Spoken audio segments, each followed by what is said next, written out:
6 जून 2025 को satellite image से Ukraine के ऊपर आसमान में एक नई ताकत का पता चला, टुपोलेव Tu-160, जिसे व्हाइट स्वान के नाम से जाना जाता है। पहली बार इस कोल्ड वॉर के जायंट को एक रियल कॉम्बैट मिशन में एक पीयर एडवर्सरी के खिलाफ इस्तेमाल किया गया था। इसका सफेद एयर फ्रेम, जो न्यूक्लियर वॉर के लिए बना था, अब कन्वेंशनल डिस्ट्रक्शन के एक नए दौर का संकेत दे रहा था।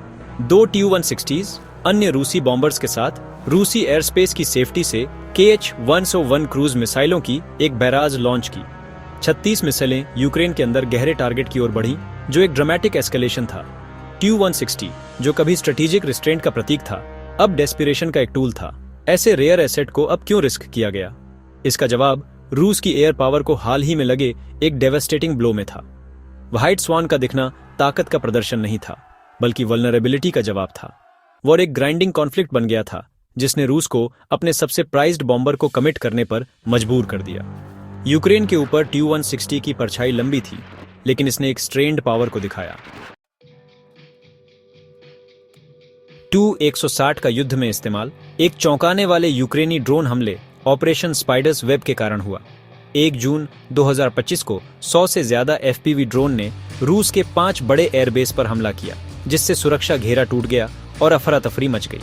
इसका नतीजा यह हुआ कि रूस के 40 से ज्यादा विमानों को नुकसान पहुंचा या उन्हें नष्ट कर दिया गया, जिनमें Tu-95 और Tu-20M3 बॉम्बर और यहां तक कि एक दुर्लभ A-50 कमांड प्लेन भी शामिल था।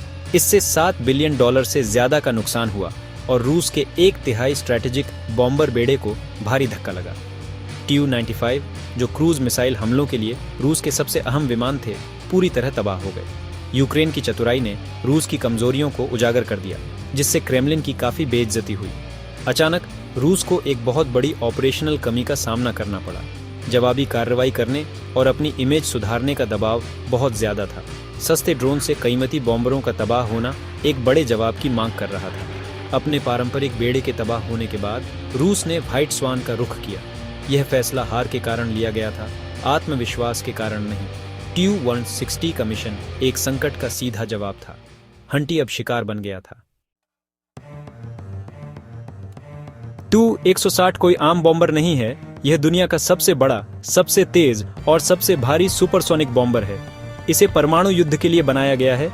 इसके स्विंग विंग्स और ताकतवर इंजन इसे तेजी से और दूर तक उड़ने में मदद करते हैं, और यह 12 लंबी दूरी की क्रूज मिसाइलें ले जा सकता है। इसका आकार अमेरिकी B-1B लांसर को भी छोटा कर देता है, जो इसकी जबरदस्त ताकत और डर को दिखाता है।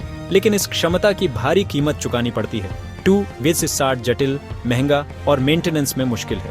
रूस के पास ऐसे सिर्फ 1 दर्जन ही चालू हालत में है, और हर एक स्ट्रेटेजिक खजाना है। सालों तक इन्हें एंगल्स 2 एयरबेस पर सुरक्षित रखा गया था, जो सबसे बड़े खतरों के लिए आरक्षित था। यूक्रेन में इनका इस्तेमाल रूसी रणनीति में एक बड़ा बदलाव दिखाता है। इस्तेमाल किए जा सकने वाले Tu-95s की कमी ने मॉस्को को मजबूर कर दिया। व्हाइट स्वान, जो कभी आखिरी उपाय का हथियार था, अब एक टूटी फूटी सेना में कमियों को पूरा कर रहा था। इसका इस्तेमाल हताशा की निशानी है, प्रभुत्व की नहीं। एक को भी खोने का जोखिम बहुत बड़ा है। Tu-160 का युद्ध में पहली बार इस्तेमाल एक नया खतरनाक अध्याय शुरू करता है। आकाश का यह टाइटन अब एक घिसाव वाले युद्ध में एक अस्थायी समाधान है। Tu-160 का पहला कॉम्बैट मिशन एक सोचा समझा कदम था, लेकिन यह जरूरत की वजह से उठाया गया था। 2 बॉम्बर्स एक मिक्स्ड फॉर्मेशन में शामिल हुए और उन्होंने यह दिखाने के लिए 36 क्रूज मिसाइलें दागीं कि रूस की पहुंच अभी भी बरकरार है। इसकी टाइमिंग ड्रोन हमलों के कुछ ही दिनों बाद ताकत दिखाने और कमजोरी छिपाने के लिए थी। कई Tu-95 तबाह होने के बाद रूस को एक नए लॉन्च प्लेटफॉर्म की जरूरत थी। Tu-160 ने अपने बड़े पेलोड के साथ इस कमी को पूरा किया। यह कोई शानदार जीत नहीं थी, बल्कि एक मजबूरी में किया गया बदलाव था। व्हाइट स्वान का यह डेब्यू कमजोरी का संकेत था, श्रेष्ठता का नहीं। रूस सिर्फ जवाब दे रहा था, युद्ध की रफ्तार तय नहीं कर रहा था। Tu-160 को डिप्लॉय करना मिलिट्री जरूरत और पॉलिटिकल ड्रामा का मिक्सचर था। Tu-95s के लॉस ने रूस की लॉन्ग रेंज स्ट्राइक कैपेबिलिटी को कमजोर कर दिया था। व्हाइट स्वान एक स्टॉप गैप था, जिसका मकसद प्रेशर बनाए रखना और इज्जत बचाना था। टैक्टिक्स के अलावा यह साइकोलॉजिकल वॉरफेयर था, शर्मनाक नुकसान के बाद कहानी को फिर से पाने की कोशिश। सैंक्शन और प्रोडक्शन की दिक्कतों का मतलब था कि हर खोया हुआ बॉम्बर वापस नहीं मिल सकता था। कजान प्लांट बेड़े को तेजी से फिर से नहीं भर सकता था। अपनी सबसे रेयर एसेट का इस्तेमाल करने पर मजबूर रूस ने अपने स्ट्रैटेजिक फ्यूचर के साथ जुआ गेमा। यह कदम संकट से पैदा हुआ था, न कि किसी बड़ी स्ट्रैटेजी से। क्रेमलिन तत्काल जरूरतों को लॉन्ग टर्म रिस्क के साथ बैलेंस कर रहा था। व्हाइट स्वान की उड़ान एक डिटरमाइंड दुश्मन से हुए नुकसान का सबूत थी। क्रेमलिन के लिए हर TU-160 मिशन एक हाई स्टेक जुआ है। यह बॉम्बर उड़ाने और मेंटेन रखने में बहुत महंगा है और हर उड़ान से इसकी पुरानी और कीमती बेड़े पर दबाव बढ़ता है। सिर्फ 1 दर्जन सर्विस में होने के कारण एक भी बॉम्बर खोना एक बड़ी आपदा होगी, सेना और देश के लिए भी। यूक्रेन की रूस के अंदर तक हमला करने की क्षमता का मतलब है कि कोई भी बेस पूरी तरह से सेफ नहीं है। ऑपरेशन स्पाइडर वेब ने साबित कर दिया कि एयर डिफेंस कमजोर है। TU-160 को मिशन के लिए तैयार करने से कमजोरी की स्थिति पैदा होती है। उन्हें बचाने के लिए रूस ने कुछ बॉम्बर को फ्रंट से दूर के बेस पर भेज दिया है, लेकिन इससे वे युद्ध के लिए कम उपयोगी हो जाते हैं।